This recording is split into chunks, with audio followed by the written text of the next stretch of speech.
আসসালামু আলাইকুম রহমতুল্লাহি ওয়া বারাকাতুহু। প্রিয় শিক্ষার্থী ভাই ও বোনেরা, আজকে আমরা শিখব দম ফেলিবার নিয়ম মোট 11টি। আমরা কোরআনুল কারিম পড়তে গিয়ে দম যে ফেলি, সেই দমগুলো ফেলানোর কিন্তু অনেক কৌশল এবং কায়দা রয়েছে। আমরা যদি সেই কৌশল অনুযায়ী দম না ফেলি, তাহলে কিন্তু আমাদের পড়াটা গুনাহগার হয়ে যাবে এবং আমাদের পড়া ভুল হতে পারে।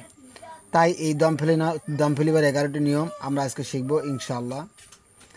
1 নম্বর হলো 2 জবর সারা হারকাত ও তানবিনে দম ফেলিলে আরবি সাকিন হয়ে যায়। আমি জাস্ট খালি আপনাদেরকে একটু ধারণা দিচ্ছি যে কিভাবে দম ফেলতে হবে এবং কখন দম ফেলবেন।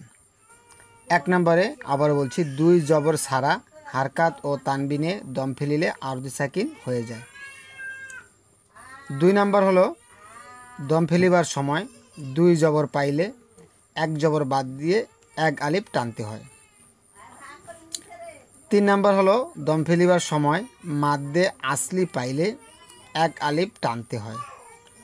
4 নম্বর হা দমিরে দম ফেলিলে আরবি সাকিন ধরতে হয় বা হয়ে যায়। হা দমিরে দম ফেলিলে আরবি সাকিন হয়ে যায়। 5 নম্বর হলো দম ফেলিবার সময় গোল তা পাইলে হা হয়ে আরবি সাকিন হয়ে যায়। 6 নম্বর হলো দম ফেলিবার সময় আলিফ জায়দা পাইলে 1 আলিফ টানতে হয়।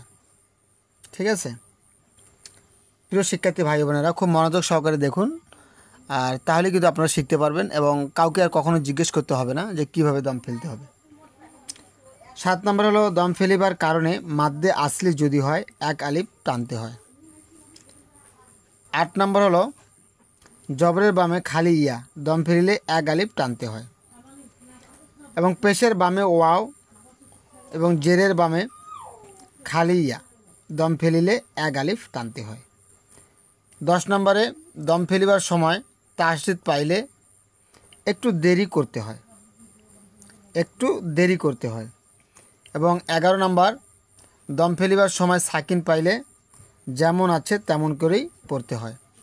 প্রিয় শিক্ষার্থী ভাই বোনেরা, এই দম ফেলানোর এই মোট 11টি নিয়ম যদি কেউ ভালো করে বুঝতে পারে এবং পড়তে পারে, তাহলে কিন্তু তাকে আর কখনোই কাউকে জিজ্ঞেস করতে হবে না যে কীভাবে দম ফেলতে হবে বা কেমন করে দম ফেলবো।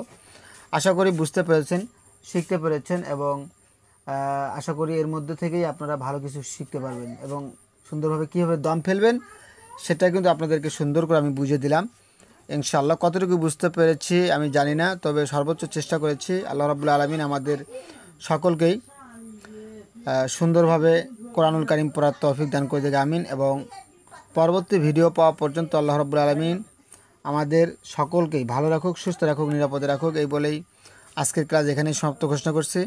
আসসালামু আলাইকুম ওয়া রাহমাতুল্লাহি তাআলা ওয়া বারাকাতুহু।